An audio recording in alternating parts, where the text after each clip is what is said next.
Olá, eu sou a Mariana e quero te dar as boas-vindas ao Bastidores do Intercâmbio. Nesse podcast, a gente conversa com integrantes ou pessoas que têm alguma relação com a comunidade brasileira aqui em Melbourne e na Austrália. Os nossos convidados contam um pouco das suas trajetórias pessoais e profissionais no país, como trilharam ou estão trilhando um caminho para conquistar a residência permanente aqui na Austrália. Eles também nos dão detalhes de como é exercer suas profissões por aqui. Tem bastante história inspiradora e hoje o nosso convidado é o Bruno Garim, que é chefe, chegou na Austrália em 2016, conquistou a residência permanente dele no país 2 anos depois, em 2018. Hoje é engenheiro de alimentos numa grande companhia, numa grande empresa. Bruno, seja muito bem-vindo ao Bastidores do Intercâmbio. Um prazer ter você aqui. Prazer, Mari. Obrigada pelo convite e vamos lá, vamos ter um papo bom aí sobre a carreira o PR aqui na Austrália, principalmente. E a carreira de chefe, né? Muita gente tem interesse nessa área, muita gente exerce essa profissão aqui na Austrália. É uma profissão que as pessoas estão sempre falando, essa profissão está sempre ou quase sempre na lista de profissões em demanda aqui no país. Eu conheço pessoas que vieram para cá, que tinham outras profissões do Brasil, vieram para cá e decidiram se tornar chefe, né? Estudaram para isso por aqui, enfim. Então, eu acredito que é uma profissão, né? Interessa muita gente, é um assunto que interessa muita gente, esse tópico, né, de ser chefe aqui na Austrália. Para começar, eu queria que você falasse sobre a sua relação com a gastronomia. Quando começou, ainda no Brasil, e por que, né, você decidiu trabalhar com isso ainda no Brasil? Legal essa pergunta porque, assim, desde pequeno, muito pequeno mesmo. Eu começar pelo um avô que eu não conheci, que faleceu antes de eu nascer. E ele era cozinheiro, ele não trabalhava, não era chefe, mas as histórias da família era que ele cozinhava para as pessoas da família e aos finais de semana, e ele esperava todo mundo sentando à mesa e comendo, e ele não se sentava para comer, ele queria só ver a reação das pessoas. Então, ele era gaúcho sempre, e muito apaixonado por cozinha. E eu sempre ouvi essas histórias, fui bastante inspirado com isso. Tem outra história que a minha mãe contava quando eu era pequeno. Não me lembro a idade, mas assim, quando tinha festa de amigos, tem festa de alguém, eu não perguntava quem ia estar lá, eu perguntava o que ia ter para comer. E também, assim, bem engraçado, eu sempre fui, tipo, um pouco acima do peso, desde pequeno, e assim, espichei depois, emagreci tudo, mas assim, comida sempre estava na minha vida, sabe? Você era uma criança que gostava de provar tudo? Porque tem criança totalmente. que, eu só como isso ou aquilo. Claro que tem criança que Sim, tem sim. fases, enfim. Mas tem isso mesmo. Porque eu lembro que eu era uma criança que eu não gostava de provar nada. Eu queria sempre as mesmas coisas. E meu irmão gostava de provar tudo. Você era esse tipo de criança? Provar tudo. Mas eu sempre tive alguns problemas com textura de comida. Eu não gosto muito de gelatina, de colágeno, essas coisas. Detestava arroz e feijão. Lembro da memória de ficar aquele prato de arroz e feijão gelado pro outro dia para eu comer. Não comia. Hoje eu amo. Mas sempre fui, tipo, aberto a experiências. E minha família, ela é uma mistura bem exótica, assim. Base egípcia, armênia com polonês. Olha. Tem a parte brasileira também, esses são bem antigos da minha família, mas tem pratos que hoje minha avó me ensinou, que é egípcio, e assim, é o prato que quando eu vou pro Brasil, é um negócio que eu faço para juntar toda a família, assim, sabe? O que é? Chama moloheia, ou molohi, como eles... É mais ou menos, parece um espinafre, assim, no Brasil você não encontra seco só. Aqui você encontra bastante, porque a comunidade árabe é bem grande. Que é uma folha, É uma folha que você faz, tipo uma sopa bem básica, assim, com caldo de frango, essa folha batida, alho e coentro em grãos, e bate ela, você não pode ferver, porque se ferver ela meio que talha, e come com arroz, assim, é o prato dos reis no Egito, mas assim, é uma coisa bem... E assim, é uma memória, sabe, também, da outra parte da família, que é assim, do meu avô, que eu fui construindo na minha vida. Então, comida, ou gastronomia sempre esteve presente, assim, sabe? Mas quando você resolveu botar a mão na massa, quando você começou a cozinhar, enfim, a tentar fazer a comida mesmo? Meus pais se separaram quando eu era muito novo, em 98, e eu tenho 2 irmãos, então eu fui morar com a minha mãe. Eu meio que cozinhava, assim, para meus irmãos, mas assim, cozinhava. Tinha um monte de congelado, nuggets, etc., que era o que tinha, sabe? Tinha uma cozinheira em casa, mas à noite a gente tinha que se virar. Então, eu e meus irmãos, a gente se aventurava na cozinha. Eu me aventurava mais do que eles. E como eu gostava de comer, não queria passar fome, eu fazia as coisas. Foi difícil, assim, quando você foi se formar, assim, né, quando a gente tem que decidir o que a gente vai fazer da nossa vida, sabe? O que a gente vai fazer na faculdade, na universidade, ou que profissão a gente quer seguir, né? Exato. Meu pai tem uma empresa química e eu trabalhava com ele nas férias e tal, mas assim, nunca foi uma intenção minha, eu vou trabalhar com meu pai, eu vou seguir essa carreira e tal. Eu curtia comer, curtia cozinhar e, na época, o Jamie Oliver estava na televisão em evidência. Então, isso me pegou muito, assim, sabe? E eu não pensei 2 vezes. Eu fui fazer gastronomia, eu lembro até meu pai falando, você tem certeza que é isso? Isso é difícil, você vai morar embaixo da ponte. Aquelas coisas de pai, né? Sim. E eu falei, não, eu tenho certeza, assim. Eu voltando com ele no carro, no Que bom, trânsito, né, que você tinha essa... Eu falei, não, eu vou. E quando eu fui para a faculdade de gastronomia, assim, eu fiquei encantado com a estrutura. Eu fiz Senac, e é uma estrutura maravilhosa, assim, sabe? Todo mundo fala muito bem, né, do Era Senac. muito bom, assim. Quando muito as pessoas legal. comparam com os cursos profissionalizantes de gastronomia aqui na Austrália, né? É bem diferente, bem diferente. E, assim, é um curso rápido, né, de 2 anos. Então, 2 anos. quando você sai da escola com 17, que era o que eu tinha, e 2 anos depois você tá no mercado de trabalho e você, tipo, fala assim, foi meio que um choque, sabe? Então eu tava indo um pouco perdido. Eu gostava muito de cozinhar, Mari, mas na hora que você chega numa cozinha e você vê a diferença de que não é na TV, né? Porque a gente acha que o chefe ele vai ser famoso. Ainda existe. Vai ser aquele glamour, né? Ainda existe muito isso. E eu sou até um pouco chato com esses programas de gastronomia, principalmente não competição. Não gosta de ver Masterchef, Não, já participei de um. Não Masterchef, já participei meio que de um reality. No Brasil? No Brasil. E, assim, tem muita coisa aqui. Na hora que ligam a câmera na sua frente, você é capaz de fazer tudo errado, por exemplo. Você pode ser super bem, mas, assim, porque cada um lida diferente com a... Tem Sim. personagens também, enfim.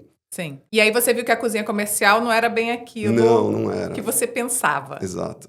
E aí eu meio que falei, pai, não sei se é isso que eu quero, etc. Aí seu pai tá vendo? Eu te falei. Assim, meu pai sempre, sabe, me deu a educação que eu precisava. Então, eu fui fazer engenharia de produção, né? Eu passei no Mackenzie, fiz engenharia de produção. E aí é engraçado com uma coisa da vida, né? No primeiro ano, praticamente, da engenharia de produção, conversando com uns amigos, um amigo meu falou assim, o meu pai tem um grupo de amigos que experimenta vinho, tem uma confraria. E eu já tinha ouvido falar disso, né, de confraria, porque quando eu estava fazendo gastronomia, eu fiz estágios, né? Fiz estágio em confeitaria 4 meses e fiz estágio num restaurante que chamava Ville du Vin, que tinha uma adega enorme e um restaurante francês. Fiquei lá 1 mês, né? E aí eu falei, putz, legal, não sei o que. Eles tinham esse esquema, porque eles tinham grupos grupos alugavam o espaço e eles tinham uma carta imensa de vinhos e eles harmonizavam. Eu falei, legal, tal... E ele meio que falou assim, você não quer cozinhar para os meus pais? Eu falei, pô, legal, fiz isso.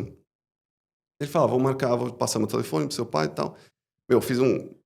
Conversei com ele tinha, acho que eram 10 ou 12 pessoas. O nome dele é René, é um cara que eu gosto muito, assim, é o que me abriu portas para crescer nessa carreira, nesse nicho que até então eu era meio desconhecido. E eu fiz um cardápio, assim, de 5 páginas.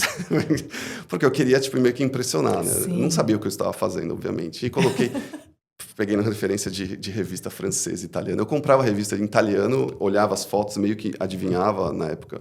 Colocava no Google, dava uma traduzida. Tinha um monte de ingrediente que não tinha no Brasil ou não conseguia achar. E aí eu lembro até hoje, uma salada com uma folha chamada mâche, eu não sei como que se pronuncia em francês. Mâche. E o cara tava lendo, ele perguntou o que era isso, eu falei que era meio que um manjericão, mas era tipo uma alface. E aí foi tipo, enfim, graças a Deus ele não escolheu esse prato, porque eu não ia conseguir achar esse ingrediente. Mas assim, acho que é a minha cara de pau que me levou a isso, sabe? E a gente escolheu um menu bem grande, acho que eram 5 pratos. Eu peguei as louças da minha avó, eu criei uma coisa que eu não conhecia, sabe? Eu falei, putz, eu preciso de prato, eu preciso de talher, eu preciso de pessoas. Daí tinha uma empregada de casa. Falei, você quer trabalhar para mim e tal? Ela foi lá me ajudar a ficar na louça, nos preparativos. Sim. Eu lembro e aí ele fez a carta, o menu dos vinhos, né? Eu não sabia harmonizar, mas ele sabia harmonizar, então ele escolheu o que ele queria comer e tal.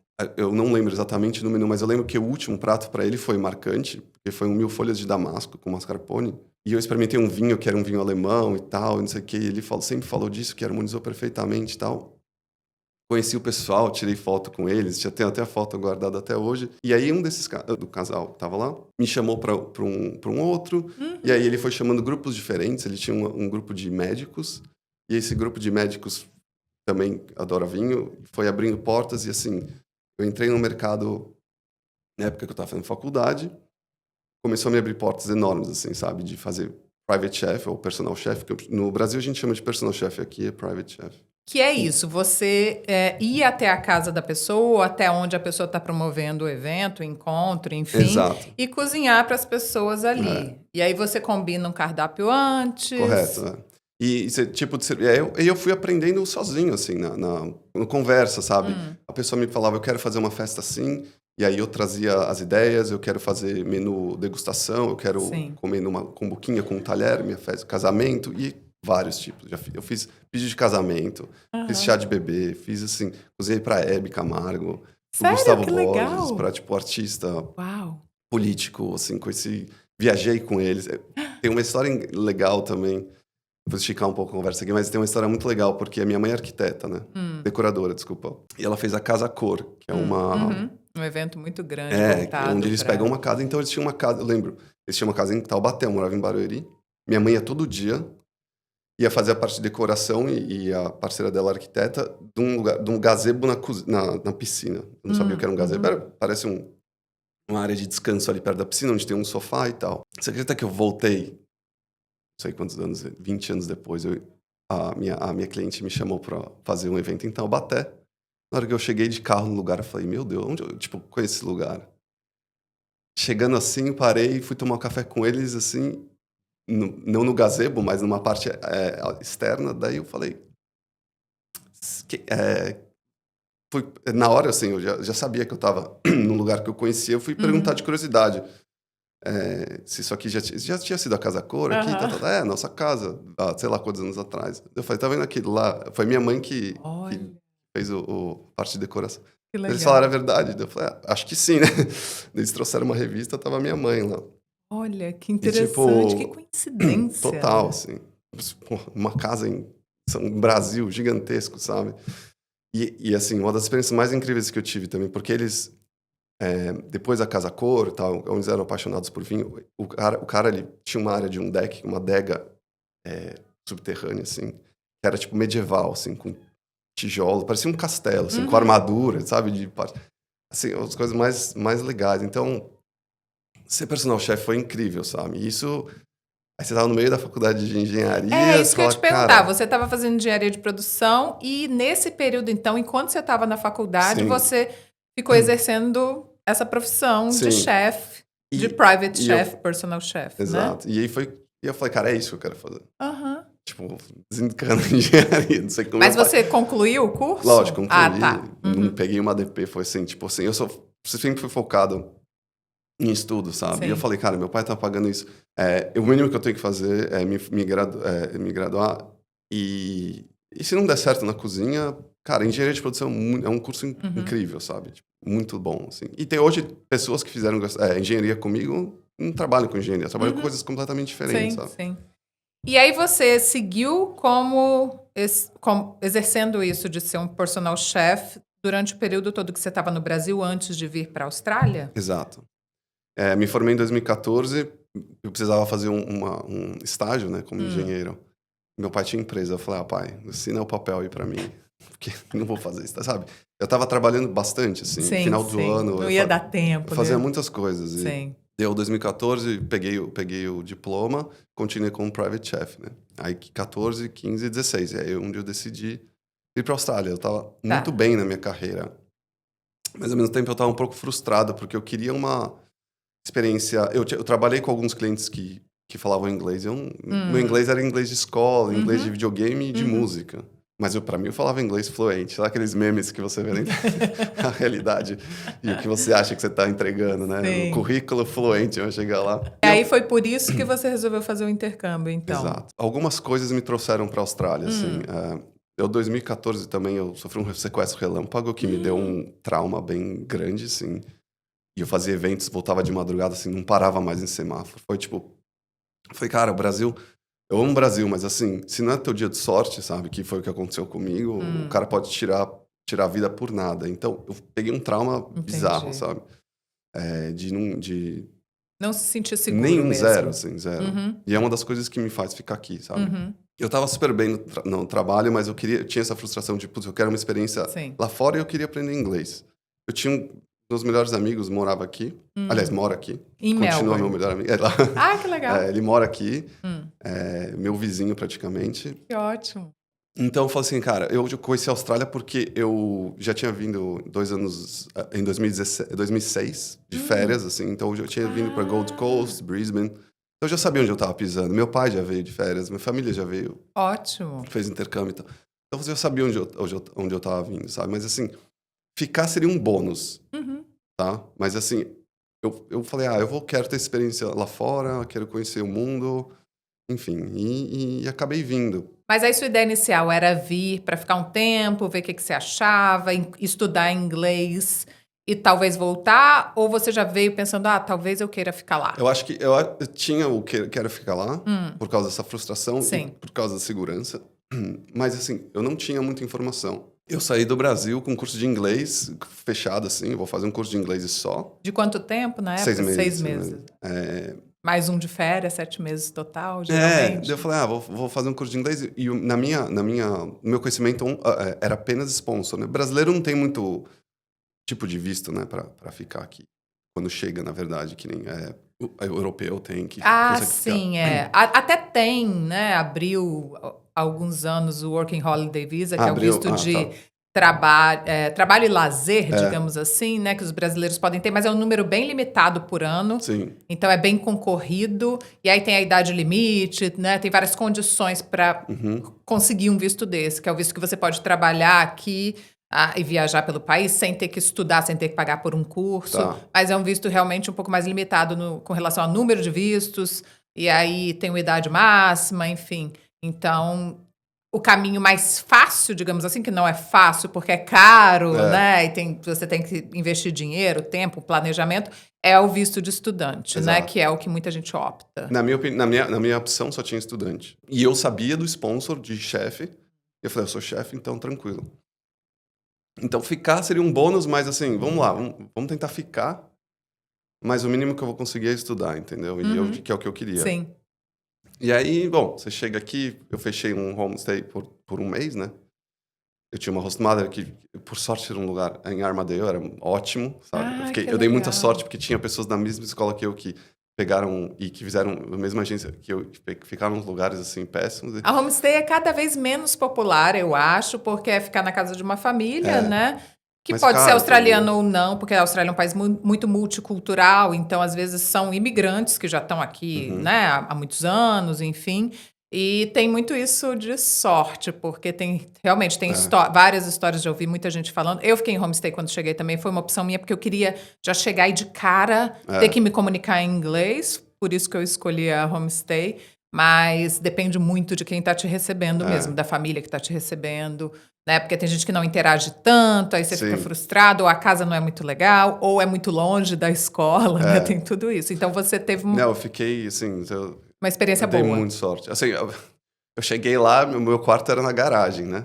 Mas assim, aquela primeira noite que você tá, tipo, super excited, né? E eu olhando pra cima, assim, tipo, o que eu tô fazendo aqui, né? Um quarto do lado da lavanderia e da garagem, mas assim, em Armadale, numa casa super legal. Que é um bairro legal, né? Mas minha host mother foi incrível, assim, me ajudou. Levava a gente pro banco, me ajudava a fazer as coisas. Assim, foi, sério, demais. Mas você tem um mês pra ficar lá, né? E é caro. E aí, tipo, na hora que cai a realidade, você fala assim, eu tenho aqui a minha grana, que não é muito, e eu preciso achar uma casa pra morar, e você vai nas inspections e você vê 50 pessoas chegando de Mercedes, etc. Você vê alguns... Todo um cara meio assustado, assim. E você fala, mas meu budget é isso, mas está um pouco mais caro. Aí você quer... Bom, você perde dias e dias e dias procurando. Essa fase de adaptação é bem difícil, geralmente, né? Por mais que a gente esteja... Uau, eu estou chegando para uma nova experiência, que legal. Enfim, claro que tem esse lado muito bom, mas tem também... Você começa a ver algumas coisas que não são tão simples de lidar. Então... Geralmente, essa fase de adaptação é cheia de altos e baixos. E aí, como foi? Enquanto você fazia o curso de inglês, você já foi entendendo que você ia querer ficar mais? Como é que foi isso de você pensar, não, acho que realmente vale eu investir para tentar ficar aqui? Eu não confesso que eu não planejei muito, assim, sabe? Eu fui, beleza, cheguei, curti um pouco os primeiros dias, né? E aí eu falei, cara, bom, agora eu preciso achar um lugar para morar, porque eu tenho um mês para achar. E emprego, acho que eu demorei mais ou menos um mês para ir, assim, com a ideia de que vai ser sponsor, né? E foi isso, eu fui indo step by step, sabe? Sem muito... nem um lugar para trabalhar eu fui muito seletivo, assim, sabe? Eu quero ali, sabe? Você já foi trabalhar em cozinha, é isso? Já, porque era o que eu sabia fazer e era o que eu tinha na cabeça, né? O que sabia que funcionava. E aí você começou com que cargo, digamos assim, na cozinha? Como é que foi isso? Foi engraçado, porque... Porque tem gente que começa como dishwasher, que é lavando louça, assistente do cozinheiro, do chefe. Mas na minha, eu saí do Brasil como private chef. Eu era o head chef. Eu coloquei no meu currículo, não pus que eu era head chef, só coloquei experience chef. E coloquei lá todo o meu currículo, mas assim, o que você fez no Brasil não importa muito o que você fez aqui, sabe? Então, fui batendo na porta dos lugares, fiz o meu primeiro trial, lembro que fiz o trial... Quando você trabalha numa cozinha de casa... E aí você vai para uma cozinha de comercial. Eu lembro que o cara foi fatiar uns frios lá na máquina. Eu não sabia, né? Eu falei, você pode mostrar de novo como que faz? Por medo, sabe? Porque eu tava nervoso também. E o cara falou, eu te ligo aí. Mas fiquei uma semana esperando, o cara não ligou. Eu bati na porta do restaurante. E aí? O cara olhou para mim. Não, desculpa, não vai rolar. E para mim foi um maior choque de realidade, né? Mas aí deu alguns dias depois, na mesma rua, inclusive, atravessando a rua, eu entreguei o currículo num restaurante italiano. Pro manager, que era italiano, viu? Bruno, italiano. Eu falei, sim. Aquela risada, não sabia falar inglês, virei as costas e saí andando. Porque se o cara começa a falar italiano comigo, já era. Mas isso me abriu a porta, porque o cara viu que eu era italiano, o dono era italiano. Ele tinha uma cozinha italiana, que era um café da manhã, almoço e jantar. O café da manhã era o café australiano, brunch. O almoço e jantar italiano. E do lado uma pizzaria. E eles me colocaram logo para ser o subchefe do lugar. Que legal. Legal, né? Só que não tinha um italiano na cozinha. Era tudo nepalês, pessoas de outros lugares. Mas eles já estavam acostumados ali a cozinhar comida italiana? Sim. Pessoas, assim, de nacionalidades completamente diferentes, que é comum aqui, né? Na verdade. Exatamente. Mas era um restaurante comum, era um restaurante de bons produtos, mas uma cozinha simples, mas fazia coisas legais, assim, sabe? Era pasta feita à mão e tal, fresca. E eu sempre fui desse estilo, sabe? Eu usava ingredientes muito bons no Brasil. Eu trabalhava com clientela de alto padrão, então eu tinha que usar ingredientes bons. Mas nunca fui tão fine dining, assim, sabe? Aquele negócio de trabalhar com pinça, etc. Mas, assim, usava umas flores, fazia umas coisas... Eu usava sous vide, que era uma técnica diferente, que não todo lugar usava. Então, cheguei nesse restaurante e aí foi choque de realidade, porque eles me colocaram como subchefe lá. E aí é pauleira, e eu não tinha esse ritmo de restaurante, porque eu trabalhei em confeitaria, e eu fiz outro estágio nesse negócio de vinho no Ville do Vin lá, que eram também bem simples, eram eventos, assim, eram coisas pequenas. E aí você chega numa cozinha que é café, aí você tem 15 minutos para trocar o café, colocar o mise en place do almoço e no jantar, e aí me jogaram lá no meio de um monte de gente que não falava inglês, e eles não falavam inglês na cozinha, porque a turma falava a língua deles lá que eu não sei que língua é, mas enfim, que nepalês fala. Não é Nepali, é uma outra lá, um dialeto deles. Tá. Então eu não entendia nada. E aí, eu sei que falavam de mim, porque eu entendi algumas palavras, eles falavam algumas palavras em inglês e tal. E aí, cara, eles me rebaixaram meio que vai ficar no canto ali. Tipo, de larder, né? Larder é como se fosse a parte de salada e acompanhamentos e tal. Então, foi difícil, assim, foi uma fase complicada, porque... Foi um choque de realidade pra mim mesmo. Eu falei assim, cara, eu não sou nada, sabe? Sim. Aqui eu não sou nada, eu tenho que começar do zero aqui. Mais ou menos isso. Cara, eu saí da minha bolha, saí da minha zona de conforto absurdo. Mas aí fui conquistando meu espaço, sabe? Demorei 3 anos, sabe? Sofri muito bullying na cozinha. Aí você ficou muito tempo nesse restaurante ou você foi mudando de restaurante? Sim. Não, eu fui bem... Eu morava na City e o restaurante era na City, eu fiquei lá 3 anos. Sofri muito bullying lá, tipo, do chefe mandar eu fazer um negócio. Ele pediu uma salada de almoço, que era o break dele, fiz a salada, ele foi comer a salada, ele voltou na cozinha. Você que fez a salada, ele falou, cuspiu na minha frente, assim, no lixo, assim. Falou, make sure you season the food, sabe, tipo... Como é esse ambiente da cozinha comercial? Eu sei que deve variar de um lugar para o outro, claro, enfim, mas pode ser um ambiente tóxico? Total. E dá muita sorte também. É que eu falo, a sorte tá atrelada, assim. Eu trabalhei, hoje ainda trabalho com pessoas incríveis. Mas nesse lugar, tinham pessoas muito boas e tinham pessoas bem ruins. E uma laranja apodrece as outras também, sabe? Então, esse num lugar não era tão ruim, comparado com as histórias que eu ouvi. Sim. Mas eu fui resiliente, sabe? Então, eu fiquei lá, quieto, atrás do meu... Aí começou a vir a ideia de querer ficar, sabe? Porque lá dentro tinha histórias de pessoas que conseguiram sponsor e já eram PR, por exemplo. Eu falei, Que é putz, quando, para quem não sabe, o sponsor é quando o empregador patrocina o visto de trabalho temporário do empregado, que é uma pessoa que não tem um visto permanente aqui na Austrália ainda. exato. Então, é uma possibilidade que muita gente busca em diversas áreas, né? Para conseguir um caminho para o visto permanente depois. Então, essa era a Sim. sua ideia inicial e você sabia que lá no restaurante que você trabalhava naquela época, eles ofereciam essa possibilidade. Sim, porque tinham pessoas que já tinham conseguido, mas assim, ao mesmo tempo, não é chegar lá, você me dá um sponsor. O cara não vai dar um sponsor. Tem que ver se você merece o sponsor. E é caro, é custoso pro empregador também. E aí, como foi? Aí, quando você resolveu, não, vou tentar um caminho para ficar, então... Porque, no fim das contas, você buscou visto de forma independente, né? Mas no primeiro momento, você achou que seria pelo patrocínio do empregador. Sim. Como é que foi isso? Você, na época, foi atrás de um agente de imigração? Sim, Como é sim. que foi essa... Eles tinham, no próprio restaurante, eles tinham uma pessoa que fazia todo o paperwork, né? E eu conversei com ela logo desde o início, depois de um tempo, eu conheci ela, e ela foi me ajudando, né, a me dar os caminhos. Assim, ela pega seu currículo e lê e fala assim, o que você pode fazer com isso? Sim. Foi meio que também, de novo, choque de realidade, tá? Eu fui conversar com ela, fiquei meio, caramba, vai ser mais difícil do que eu imagino, mas... Enfim. Porque, pelo que você falou, como você tinha sido por muito tempo um personal chef, um private chef, seria difícil comprovar sua experiência, é isso? Era. Zero, praticamente, né? Eu tinha que pegar muita coisa, assim, papelada que eu fazia no Brasil, mas como eu trabalho no Brasil era muito informal, eu não tinha, assim, eu fui abrir empresa só 2 anos antes de vir para cá.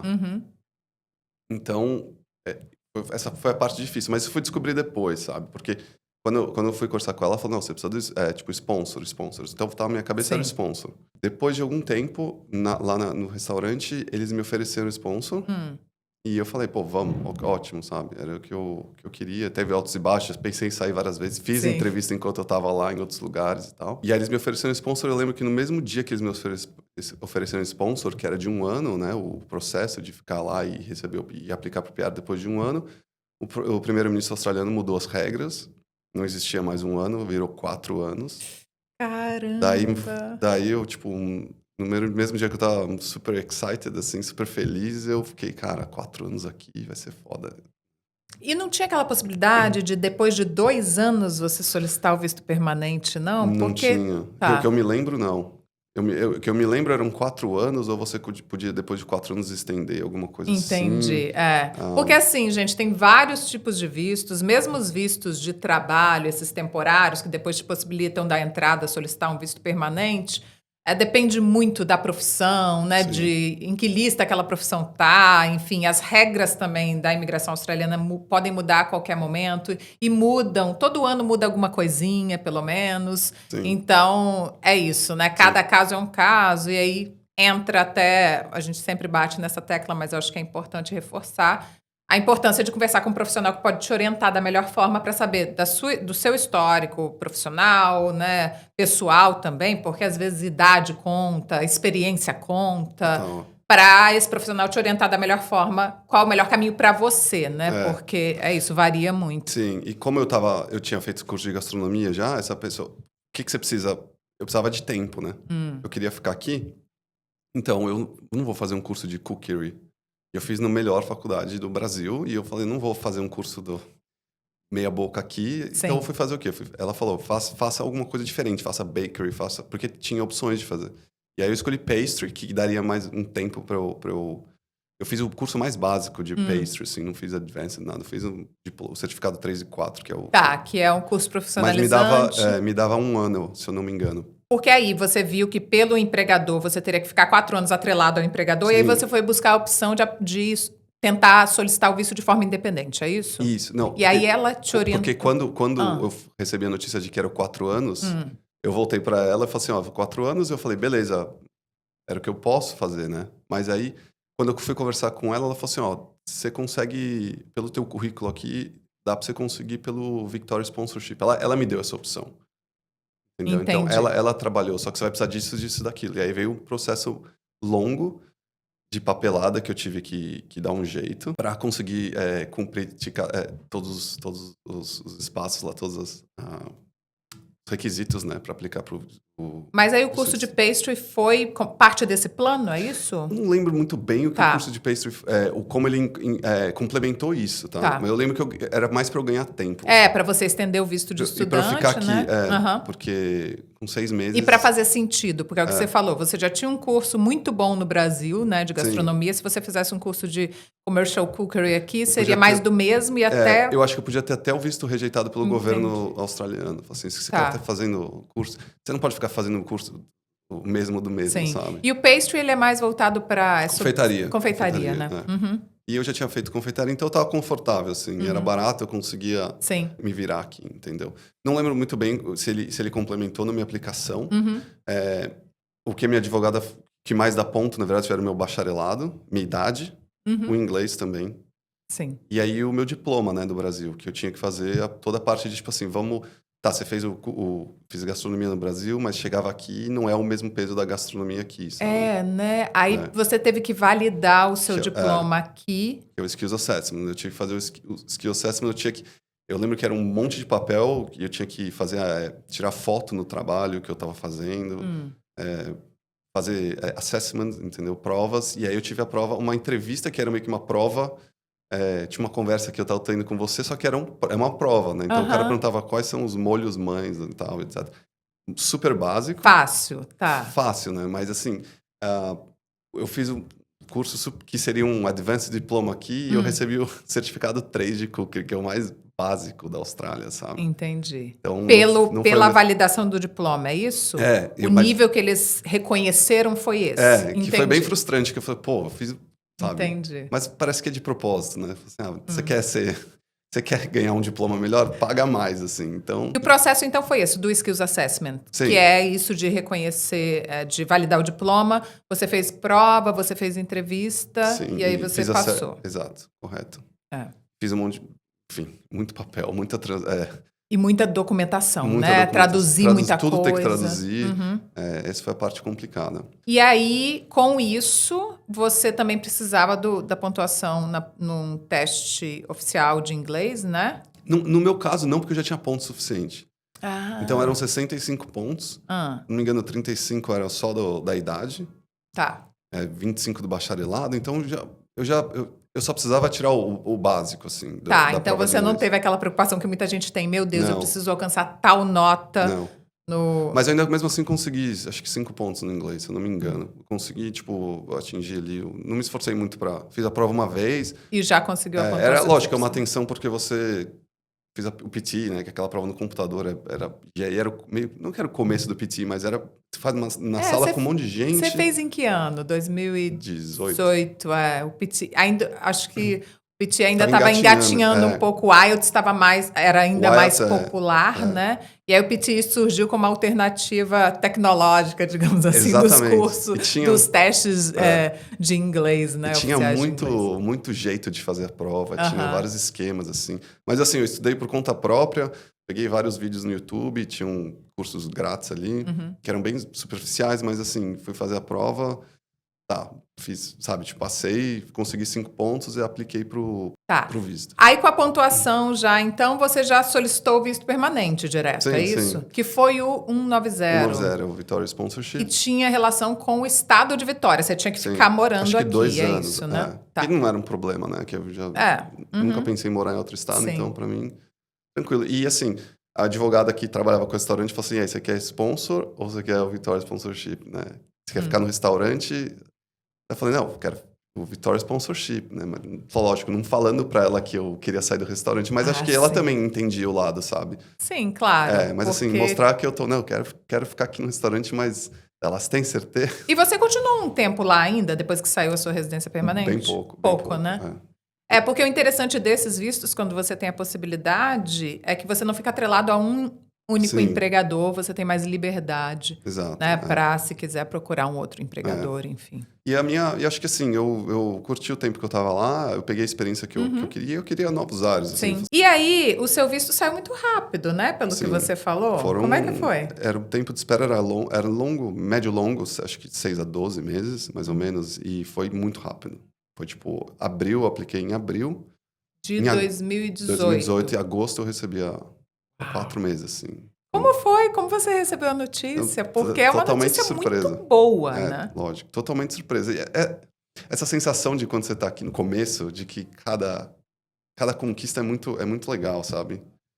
Então, eram objetivos de curto a médio prazo, mas assim, você vai crescendo, sabe? Você vai tipo, ficando... Parece que vai tirando pesos das costas, né?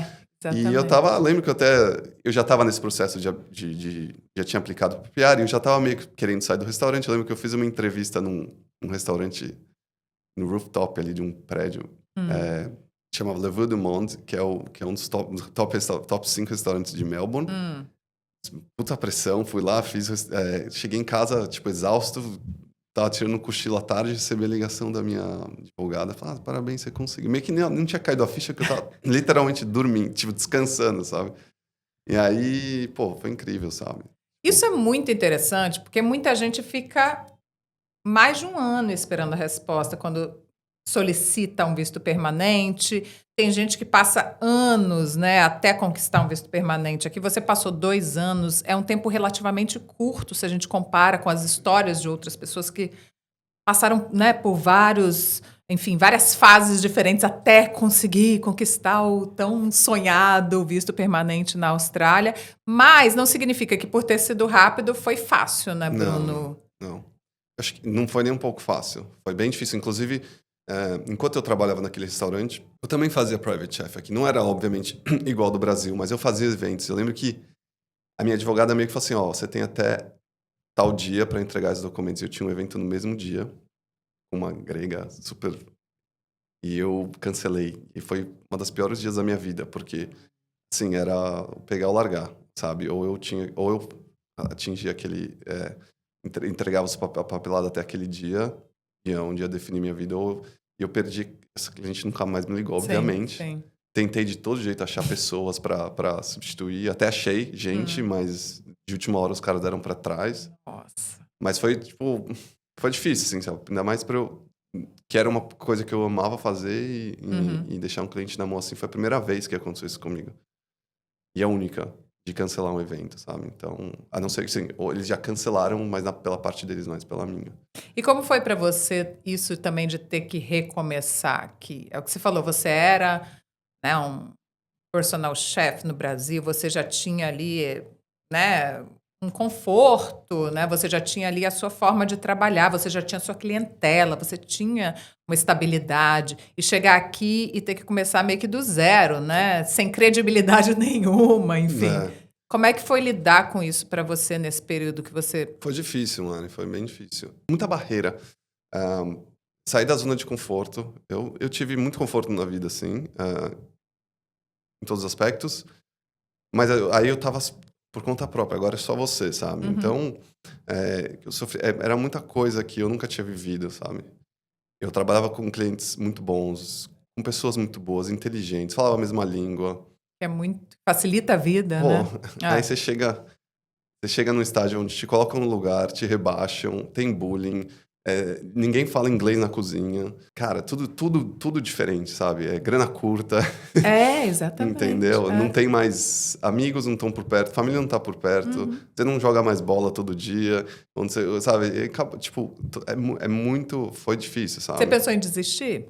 Em algum momento ou em alguns momentos? Você sempre pensa em desistir. Você sempre quer, tipo, puta, quero voltar ao Brasil. Amanhã eu vou pegar o primeiro avião. Já pensei isso várias vezes. O primeiro inverno você já quer voltar.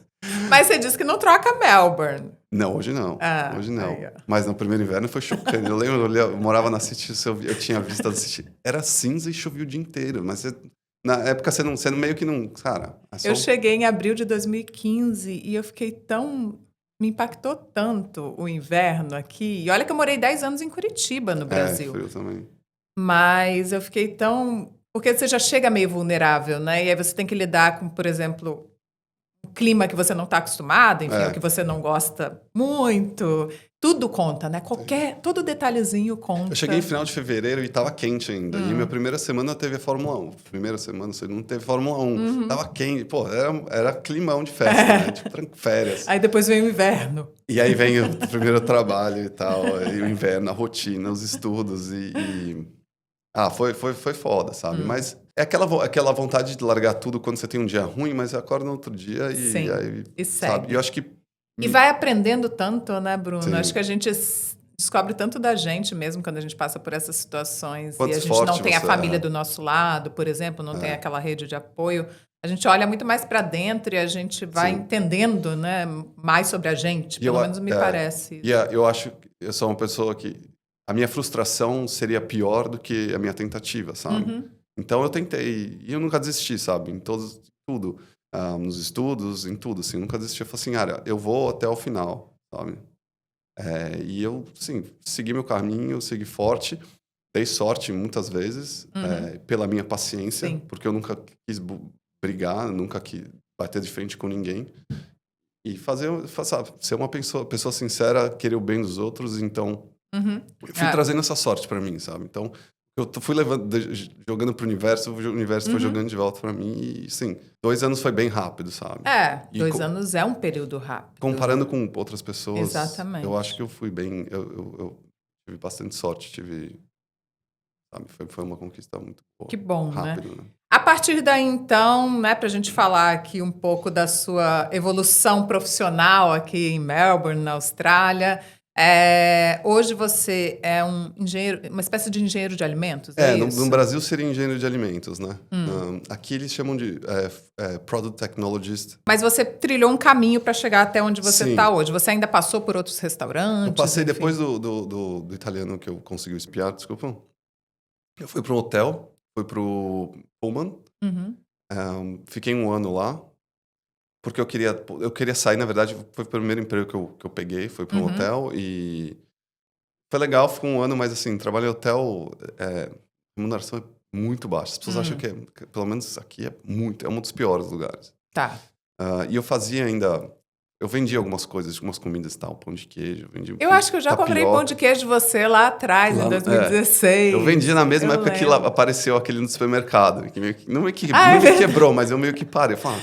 Tá no supermercado, por que as pessoas vão me encomendar? Pois é, aí é que tá. Tem pão de queijo no supermercado aqui na Austrália, gente. Pra quem não sabe, tem mais de uma marca, inclusive. Porque tem um que vende nos 2 maiores, das 2 maiores redes, e tem o que vende no Aldi, que que é grande também, mas um pouco menor que Coles e Woolworths, que mata a vontade, quando você tá com muita vontade de comer o pão de queijo. Mas nada se compara ao pão de queijo do Bruno e de várias outros brasileiros que fazem pão de queijo aqui, que é o nosso pão de queijo, né? Eu demorei para desenvolver a receita, assim, mas eu lembro que eu fazia na mão e tal, e eu combinava com as pessoas assim, me encontrar. Eu morava na City, então era bom, porque era caminho de todo mundo.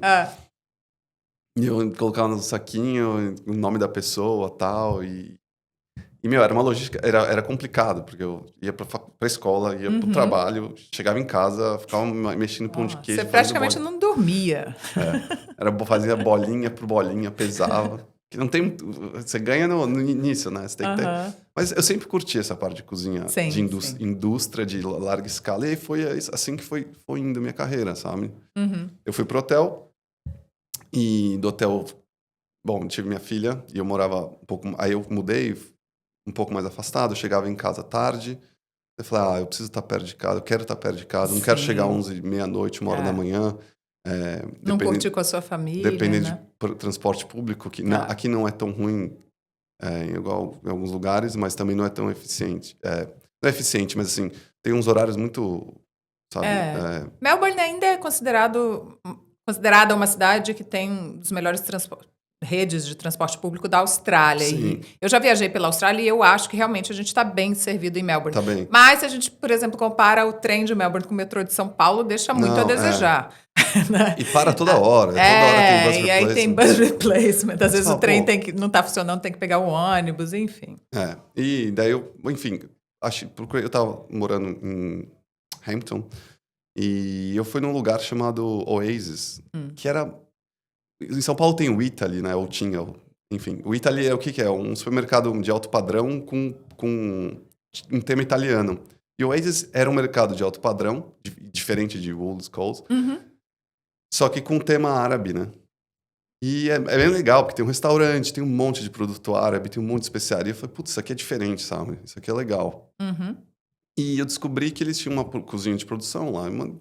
Entreguei meu currículo lá, também me ligaram. Aqui é do Oasis, não entendi muito o que estavam falando. Enfim. Daí depois caiu a ficha, falei, é do Oasis e tal. E saí. E era perto de casa, era 10 minutos de casa. Daí, deu 2 semanas depois, Covid começou. E aí, o que aconteceu, né? Todo mundo perdeu o emprego. O Covid para essa área, então. Mas o supermercado não. O supermercado cresceu muito, né? E lá era um verdade. mercado que tinha uma cozinha de produção, que tinha uma bakery. Enfim, então foi um boom. Mas saindo do hotel, 2, 3 semanas depois que chegou o Covid, depois de algumas semanas os hotéis fecharam. E eu lembro do meu primeira semana lá no Oasis.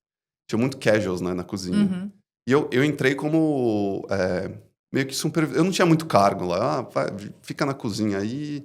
Tinha um executive chef que cuidava de todo o supermercado da cadeia de produção deles.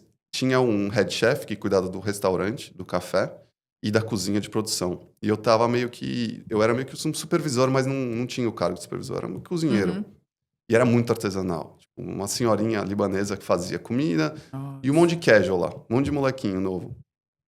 E aí chegou o Covid, foi subindo um por um lá no escritório, descendo, pegando as coisas e indo embora. Eu falei, cara, eu sou o próximo, né?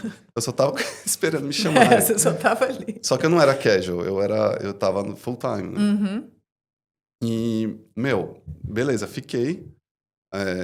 E aí o negócio começou você não podia ir em um lugar, só podia ir no supermercado. E eram filas e filas. Olha! Naquela loucura de Covid, as pessoas não queriam... Então você trabalhou bastante durante a pandemia. Eu indo pro trabalho, ninguém na rua.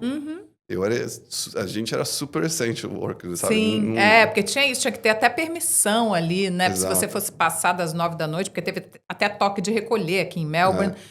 Se você fosse circular depois das 9 da noite, você tinha que ter ali uma carta que falava que você era um trabalhador essencial, que você podia estar circulando naquele horário. Enfim, as crianças que iam para a creche, né? Os pais que tinham crianças em idade de ir para a creche tinham a permissão de levar as crianças para a creche. Sim, e aconteceu comigo, né?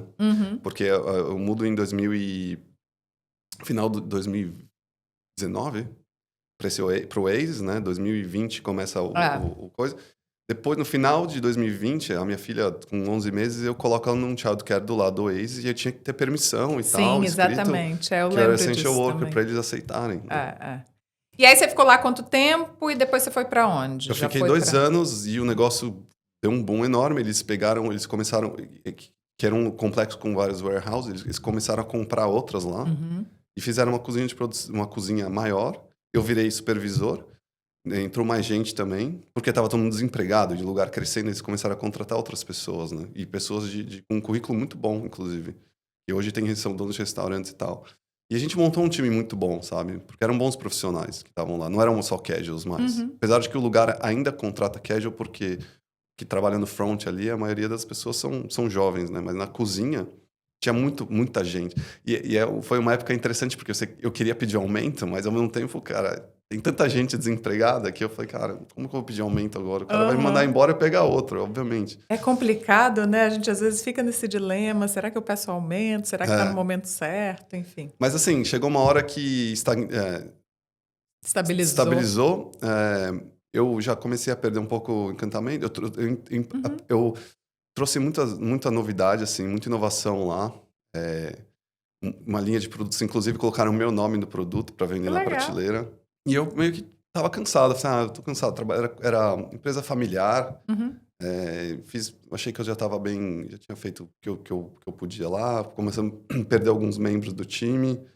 entrou outros que também atrapalharam um pouco o ambiente e eu falei, eu quero buscar novos ares e eu pus na minha cabeça, eu quero trabalhar numa empresa grande agora, sabe? Chega dessa experiência, acho que já deu, quero crescer. E fui jogando alguns currículos, um desses joguei para Nestlé. E para entrar numa empresa dessa grande aqui na Austrália, ou você tem alguém que te coloca lá, ou você tem que ter uma base curricular forte. Eu não tinha base curricular forte. Eu só trabalhei em restaurante. Como que eu vou entrar na Nestlé como engenheiro, por exemplo? E eu falei assim, como eu posso entrar? Trabalhei começando pelo mais básico, né, que é produção. Eu trabalho numa cozinha de produção, sou supervisor e tal. Falei, dei aquela repaginada no currículo E me ligaram da Nestlé, eu também naquela mesma coisa. Ligaram da Nestlé, eu tava no meio do trabalho, eu não entendi que porque era, eles falam Nestlé. Eu falei, Nestlé. Enfim, marcaram uma entrevista, cheguei na entrevista lá, era um grupo de 50 pessoas. Uau. Dinâmica de grupo. Falei, nossa, isso aqui pra você trabalhar em chão de fábrica, né? Até falei pro meu pai, trabalhar no Nestlé em chão de fábrica. Chão de fábrica, você é engenheiro, não sei o quê. Pai, outra visão, né? Mas ele tava, assim, eu precisava de entrar de algum jeito. E aí passei na entrevista e dei também muita sorte. Porque foram 7 line managers, né? Ou seja, manager de cada linha de produção. Eu caí na linha de produção do Choquito, que não é uma linha... É uma linha bem, tipo assim, second, sabe? Ou even, sabe, tipo, bem ruinzinha. Ela opera bem pouco. E caí num time lá e eu era, tipo, jovem, queria aprender, né? Mas assim, também, cheguei na linha de produção, falei, cara, o que eu tô fazendo aqui? Sabe? Pô, era private chef. Enfim, voltava passa toda aquela aquele filme história. na cabeça, né? Passa aquele filme, mas eu falei, não, vamos dar uma chance, né? Vamos ver como é que é. E é bem diferente trabalhar aqui. Na Austrália tem outra rotina de trabalho, sabe? A questão de safety lá é muito forte. O ambiente, a empresa em si é muito boa, sabe? Mas eu sempre quis na minha cabeça, eu quero desenvolver produto, sabe? Eu quero criar, não quero ficar na linha de produção. Porque eu fazia isso antes, eu sempre tive essa parte criativa, sabe? E eu não quero... Isso aqui é só um step, né? Vamos ver como vai ser. E eu fiquei 7 meses, fui promovido para Senior Operator, que é meio que o supervisor da linha de produção, sabe? Rápido, em 7 meses. E aí daí tem as partes difíceis, né? Tipo, o cara... funcionários antigos que estão há muito tempo lá, começaram a ver isso, sofreram muito bullying. Mas aí, nessa daí, tipo, fui resiliente, continuei com a mesma atitude e tal, focado, vou trabalhar, vim aqui para isso, etc. E aí, abriu a vaga no grupo que eles chamam PAG, né? Product Application Group. E que é isso, é desenvolver produtos, não só isso, né? Um monte de coisa mais, mas assim, na minha cabeça era só desenvolver o produto. Porque eles têm um laboratório lá, tem uma chocolatier, ela só faz chocolates e tal.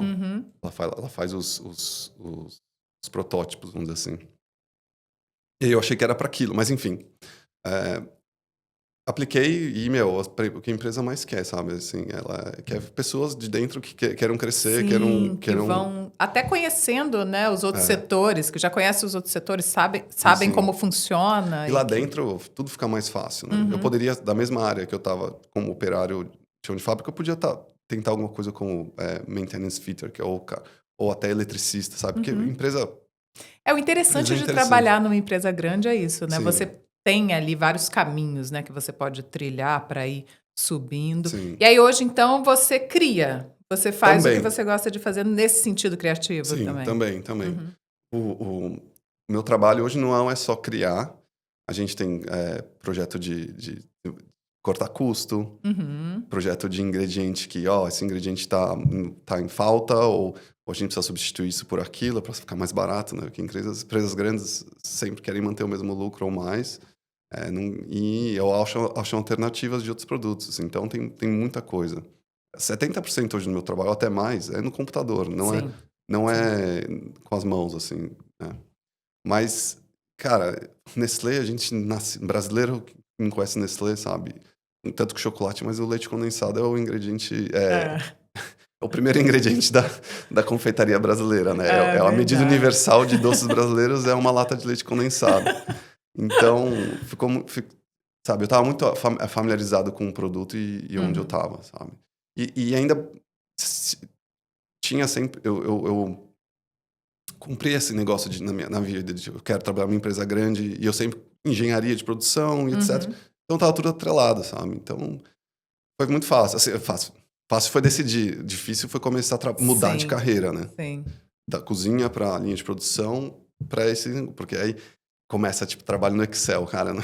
Zero, né? Eu era um péssimo. Meu Deus, Excel não é comigo. Agora tem Eu tenho alergia a Excel. Agora você tem os inteligências artificiais e tal, essas coisas que te ajudam a... Mas assim, pra quem não tá acostumado... É isso, né? Tem alguns trabalhos que vão vir com a parte criativa, ou a parte que você quer fazer, mais mão na massa, talvez, mas tem a parte administrativa que você também vai ter que fazer, vai ter que lidar. Tem um trabalho perfeito, assim, no sentido de você gostar de tudo que você faz ali, né? Sempre vai ter uma coisa ou outra. Até coisa de organizar e-mail. Eu lembro que o primeiro dia meu do escritório, eu fui falar com uma pessoa lá, daí uma do nosso time falou assim, você não pode chegar lá na mesa dela e falar com ela, você tem que mandar um e-mail. Meu Deus. Mas aí é o approach de cada um, né? Sim.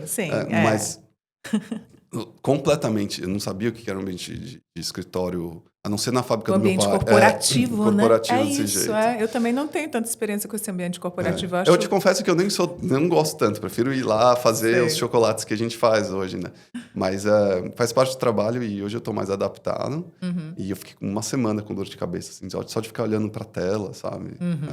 Um desafio bem grande para recomeçar. Mas assim, agora eu tô num time incrível, sabe? E essas coisas tudo que eu passei no passado, hoje eles não incomodam tanto mais, sabe? Sim, e fazem parte ali, né, da sua trajetória, da sua história, totalmente, enfim. sim. Bom, a gente está com cerca de 1 hora de conversa já. Eu queria que você falasse, para encerrar, então, você falou aqui de várias dificuldades que você passou, né, enfim, tudo mais, para chegar onde você está hoje. Hoje, como você se sente, né? No seu trabalho, morando aqui em Melbourne, na Austrália, com a sua família, o que significa, em que fase você está atualmente e que dicas você dá para pessoas que queiram trilhar um caminho, seja na gastronomia, seja em outros setores, enfim, trilhar um caminho para ficar aqui na Austrália? Vou começar pelo trilhar o caminho. Eu acho que vem me recapitulando coisas que eu coloquei na minha cabeça desde que eu cheguei aqui. Assim, seja humilde, queira o bem dos outros, sabe?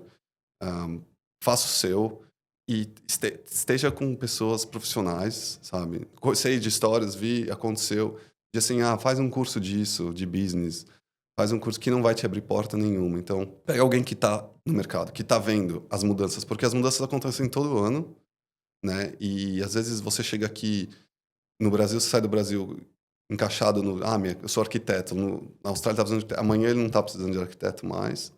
Se você tá afim de ficar, sabe, seja forte ou procure alternativas, tá? Porque já aconteceu, eu ouvi histórias de a pessoa tá no sponsor lá de 4 anos, que tinha acontecido comigo, e aí o restaurante fecha, e aí você tem que, cara, acabou 4 anos, está no 3º ano, entendeu? Acho que essa parte, esteja com profissionais bons, sabe?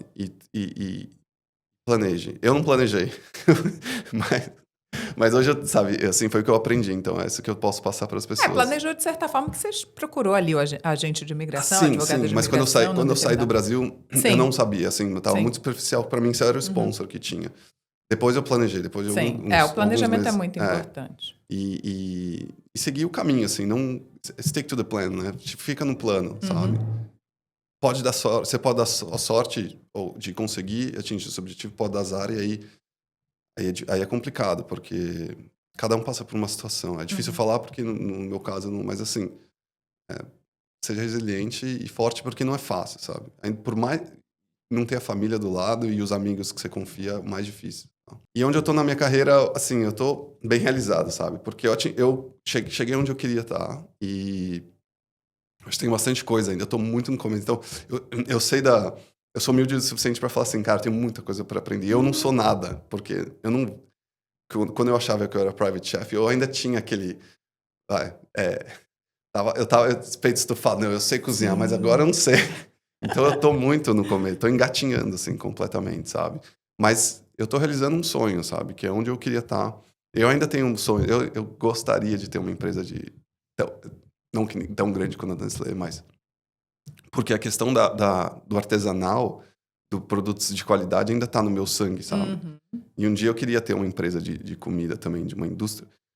não precisa ser uma indústria, mas uma fábrica de alguma comida de produtos bons, assim, sabe? De uma marca minha. Isso é um negócio que vem do meu pai, que tem uma empresa dele, e um negócio que vem da minha mãe, onde eu tinha a influência do meu avô a cozinhar.